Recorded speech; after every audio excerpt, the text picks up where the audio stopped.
दोस्तों, जापान को पीछे छोड़कर इंडियन इकोनॉमी दुनिया की चौथी सबसे ताकतवर जीडीपी बनने वाली है। हाल ही में 2022 में हमने अंग्रेजों को इकोनॉमी में पीछे छोड़ा था और हमने 5वीं पोजीशन होल्ड करी थी। और आज एक बार फिर से न्यूज आई है कि हम जापान को पीछे छोड़कर चौथी सबसे बड़ी अर्थव्यवस्था बनने वाले हैं। आज हम इस वीडियो के थ्रू जानेंगे कि इस चीज के क्या मायने हैं हमारे देश की इकोनॉमी के लिए और यह किस तरीके से हमारे देश के ऊपर ग्लोबल इन्वेस्टर्स के कॉन्फिडेंस को बढ़ाएगा। यही सेम अनुमान लगाया था अमिताभ कांत जी ने, जो कि नीति आयोग के सीईओ हैं, और उसी के ऊपर आईएमएफ की वर्ल्ड इकोनॉमिक आउटलुक की रिपोर्ट ने भी यह बताया है कि अगले साल तक भारत दुनिया की चौथी सबसे बड़ी इकोनॉमी बन जाएगी। अभी 10 सबसे बड़ी इकोनॉमीज के ऊपर रिपोर्ट आई है और उसमें यह बताया गया है कि यूएसए, जो दुनिया की सबसे ताकतवर इकोनॉमी है और आज से नहीं लगभग 150 सालों से उसने इस पोजीशन को होल्ड करके रखा हुआ है, वो अपनी सबसे ताकतवर इकोनॉमी की पोजीशन को होल्ड करेगी और उसको फॉलो करेगा चाइना। यूएसए और चाइना के बाद तीसरी सबसे बड़ी इकोनॉमी होगी जर्मनी, और जल्द ही भारत 2027 तक जर्मनी को भी पीछे छोड़ देगा और 2027 में भारत तीसरी सबसे बड़ी अर्थव्यवस्था बन जाएगा। पर देखने वाली बात यह है कि क्या आने वाले दिनों में इसका इंपैक्ट हमारे देश की आम जनता के ऊपर भी पड़ेगा। क्या इससे आम जनता को कोई लाभ मिलेगा, कोई बेनिफिट होगा? तो यह भी हमारे लिए जानने लायक है कि क्या लोगों की पर कैपिटा इनकम इससे बढ़ेगी। क्या भारत सरकार इस उपलब्धि को आम लोगों तक पहुंचा पाएगी? हम इस चीज के बारे में बात करेंगे। तो according to the recent IMF world economic outlook, India is set to overtake Japan to become world's 4th largest economy by 2025। Right, यहां पर हम 5 दुनिया की सबसे बड़ी इकोनॉमीज के बारे में बात करेंगे, जिसमें पहले नंबर पर आता है अमेरिका, जो वर्ल्ड की सबसे ताकतवर इकोनॉमी है। It will remain the largest economy in the world, और इसकी इकोनॉमिक स्ट्रेंथ इससे पता चलती है कि ये 29 ट्रिलियन डॉलर की इकोनॉमी है। लगभग 30 ट्रिलियन डॉलर की इकोनॉमी बन जाएगी 2025 तक, ऐसा आईएमएफ की रिपोर्ट का कहना है। पिछले 150 सालों से उन्होंने इस पोजीशन को सिक्योर करके रखा हुआ है। उसके बाद 20वीं सदी के सबसे बड़े चमत्कार चाइना की अगर हम बात करें तो 1980 से जब चाइना ने ग्रो करना चालू किया तो चाइना ने पीछे मुड़कर नहीं देखा, और आज चाइना दूसरे नंबर पर है, काफी लंबे समय से है, और चाइना अपनी सेकंड पोजीशन को होल्ड करता है with the 20 trillion dollars of economy. It is the second largest economy. According to IMF projections, China's nominal GDP in 2025 will be around $19.79 trillion या $19,790 billion। ग्रोथ की अगर हम बात करें तो for 2024 China's GDP is estimated at $18,533 billion, indicating significant growth। मतलब 18,533 billion dollar से 19,790 billion dollar तक चाइना की जीडीपी पहुंच जाएगी। तो एक साल में इन्होंने लगभग 1,500 बिलियन डॉलर की ग्रोथ हासिल करी है। थर्ड सबसे ताकतवर इकोनॉमी है, जो इन दोनों इकोनॉमीज के से काफी पीछे है, जर्मनी, जिसको हम बहुत जल्दी पीछे छोड़ देंगे बिकॉज हमारा जो ग्रोथ रेट है वो जर्मनी के ग्रोथ रेट से ज्यादा है। It is the third largest economy. Projected nominal GDP जो है वो 4,772 बिलियन डॉलर है, 2025 तक होने की उम्मीद है, जिसको हम 4.772 ट्रिलियन डॉलर भी बोल सकते हैं। ग्रोथ की अगर हम बात करें तो 4,591 बिलियन डॉलर से ये 4,772 बिलियन डॉलर तक पहुंचेंगे। और इसके बाद आती है हिंदुस्तान की जीडीपी, जो कि चौथी सबसे ताकतवर अर्थव्यवस्था है। प्रोजेक्टेड ग्रोथ की अगर हम बात करें तो हम लगभग 4.3 ट्रिलियन डॉलर या 4,340 बिलियन डॉलर की इकोनॉमी बन जाएंगे। करंट रैंकिंग 5th है, इससे हम आगे बढ़कर 4th पोजीशन पर पहुंच जाएंगे, जो पोजीशन अभी जापान की है।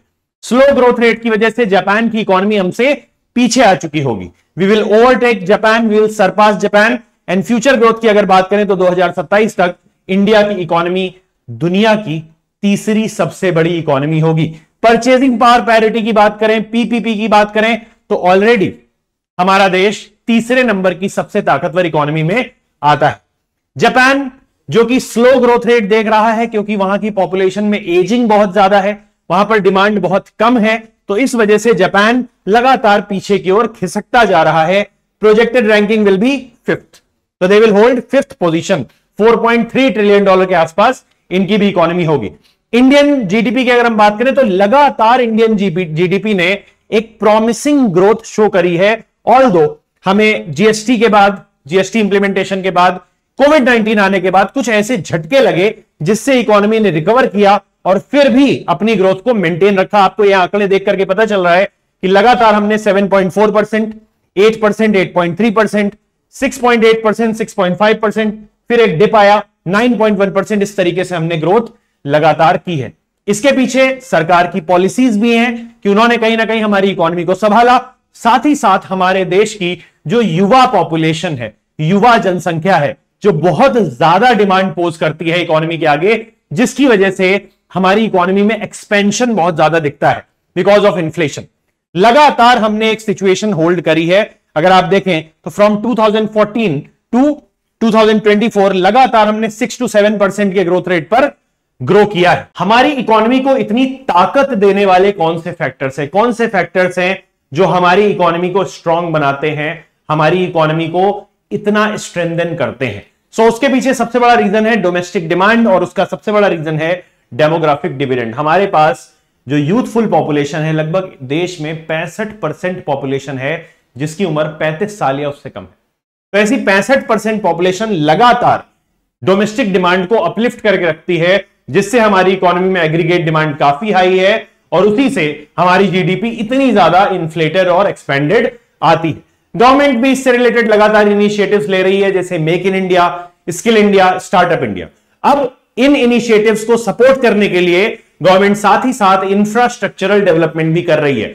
वो इंफ्रास्ट्रक्चर फिजिकल इंफ्रास्ट्रक्चर हो सकता है, जैसे कि रोड, ब्रिजेस, डैम, या फिर डिजिटल इंफ्रास्ट्रक्चर हो सकता है, जैसे कि लगातार जो बैंडविड्थ है उसको बढ़ाते जाना, 4G 5G नेटवर्क्स देते जाना, जिससे कि ज्यादा से ज्यादा लोगों को मेन स्ट्रीम इकोनॉमी से जोड़ा जा सके।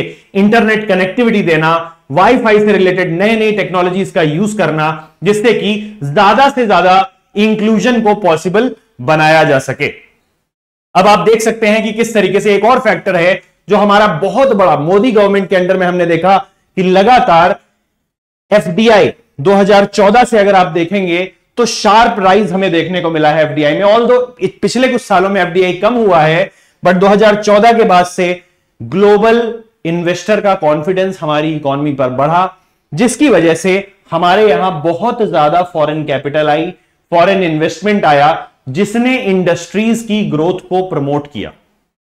FDI also plays a very big role in development of any economy. आज चाइना जो इतनी ताकतवर इकोनॉमी है, पिछले 30 से 40 सालों में इतना ज्यादा पावरफुल इकोनॉमी बना है, उसके पीछे एक मेजर फैक्टर है वहां पर होने वाला पूरी दुनिया का investment.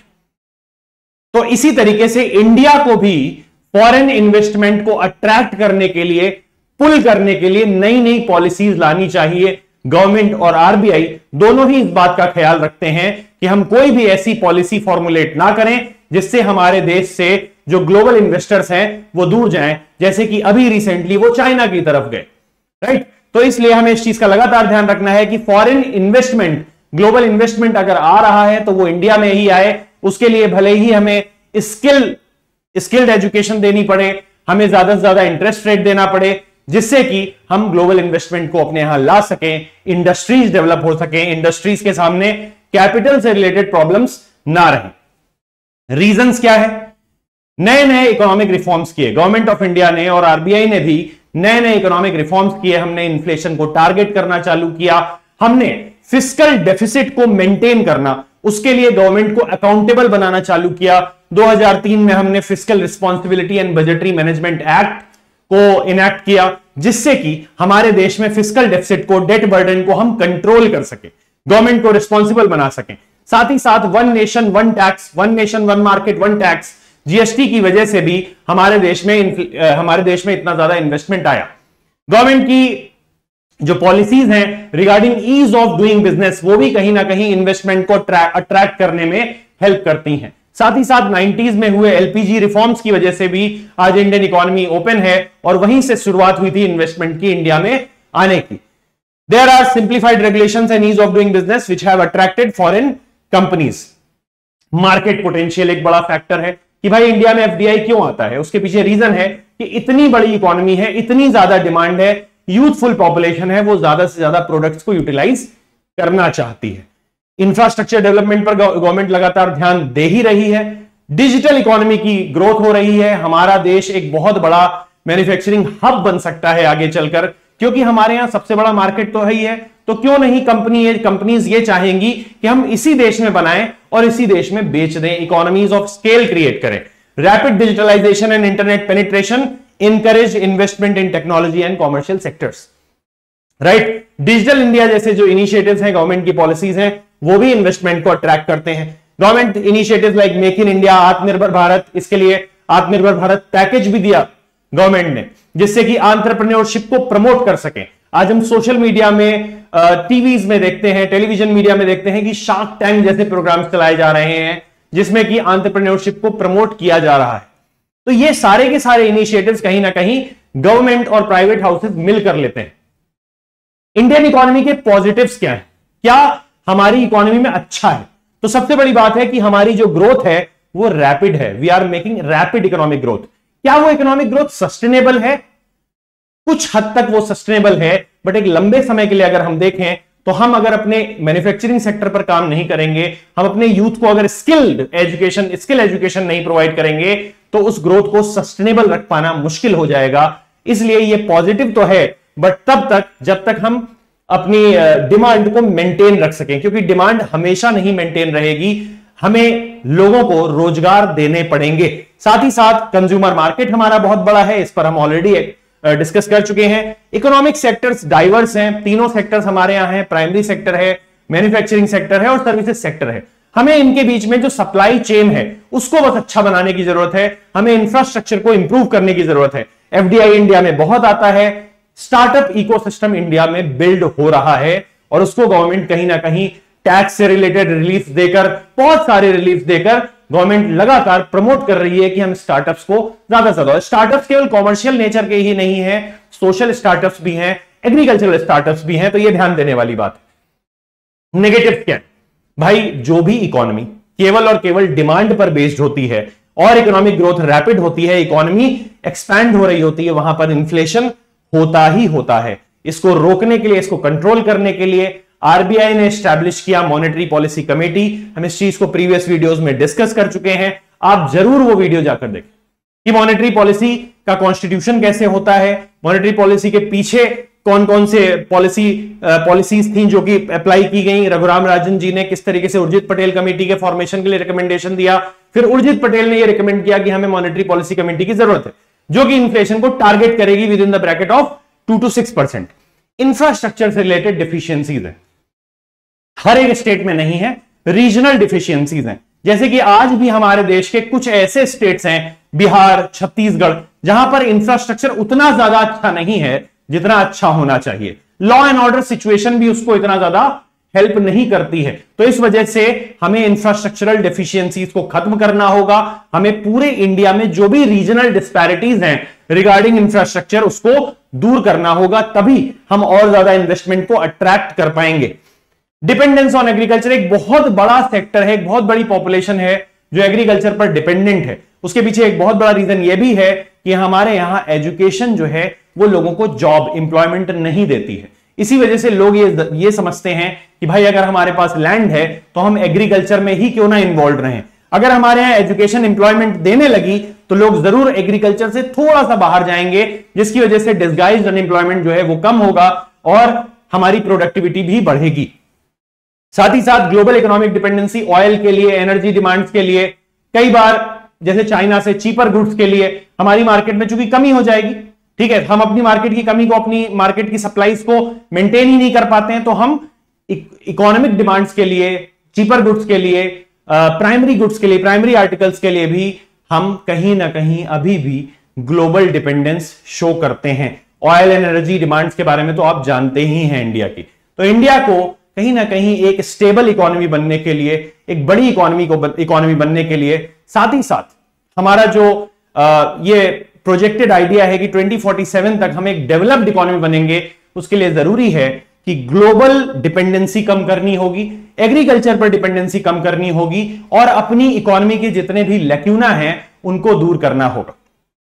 I hope this session will help you in your preparation. Thank you so much for joining the session and do subscribe to the channel for these easy interpretations of such topics. Thank you.